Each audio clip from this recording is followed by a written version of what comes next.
मेरी कंपनी का एक स्टाफ है, मैं अपने स्टाफ की ना बहुत अच्छे से इज्जत करता हूँ, समझी। और हाँ, आज मुझे समझ में आया कि मेरी कंपनी में इतने स्टाफ कम कैसे होते जा रहे हैं, क्योंकि तुम जैसी बदतमीज मैनेजर है मेरी कंपनी में, समझी। मुझे नहीं मालूम था कि तुम इतनी ज्यादा बदतमीज हो और मेरे स्टाफ से इतनी ज्यादा बदतमीजी से बात करती हो।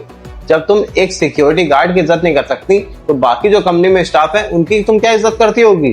तभी मैं कहूँ दिन पे दिन कैसे मेरा स्टाफ कम हो गया है। और हाँ, मैं सबसे बड़ी बात, जिस गार्ड को तुम दो कौड़ी का बोल रही हो ना, तो मालूम भी है कि यहाँ के काम के अलावा बाकी कितने ज्यादा काम कर देता है। मेरे घर के काम, मेरे ऑफिस के बाहर के काम, सारे काम ये करता है, तो वो करोगी क्या। और हाँ, मैं तुम करती क्यों मेरी कंपनी में, तुम आती हो ठीक 10 बजे और ठीक 5 बजे वापस चली आती हो। ऑफिस के काम के अलावा तुम करती क्या हो। टाइम पे तुम्हें सैलरी मिलती है, टाइम पे सारी चीजें मिलती हैं तुमको, तभी तुम्हारे अंदर इतने भी मैनर्स नहीं है किससे किस तरह से बात करी जाती है।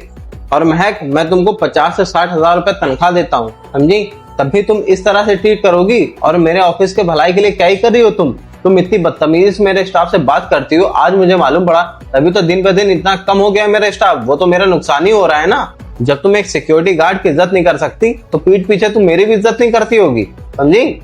और महक, रही बात तुम्हारे रहने और ना रहने की, जैसे इस गार्ड को हटा के तुमको 25 गार्ड मिल जाएंगे ना, वैसे ही मैं अगर तुमको हटा दूं ना तो मुझे 25 मैनेजर भी मिल जाएंगे, समझी। तुमने ये जो हरकत करी है ना, इस हरकत की वजह से मैं तुम्हें जॉब से भी निकाल सकता हूँ, समझ में आया। I am so sorry sir, आगे से ऐसा कुछ भी नहीं होगा। चुप रहो, मुझसे सॉरी बोलने की कोई जरूरत नहीं है, समझ में आया। रामू से सॉरी बोलो। क्या सर, मैं अब इससे भी माफी मांगूंगी। हाँ, तुम्हें अब इससे भी सॉरी बोलना पड़ेगा, समझी। सॉरी रामू। क्या बोला? रामू? रामू भैया कह के बोलो। सॉरी रामू भैया। कोई बात नहीं मैडम, सॉरी बोलने की कोई ज़रूरत नहीं, हमने आपको माफ़ कर दिया। हम लोग तो गरीब आदमी हैं और अमीरों के बीच में वैसे भी हमें इज्जत नहीं मिलती है। आपको क्या लगता है हम आपके रेपुटेशन के बारे में नहीं सोचते? हमें खुद आपके ऑफिस और आपकी इज्जत के बारे में बहुत ख्याल रहता है। हालांकि मैं पढ़ा लिखा नहीं हूँ, पर मैं अपना काम बहुत ईमानदारी से करता हूँ मैडम। अरे साहब, मैडम को जॉब से मत निकालिए।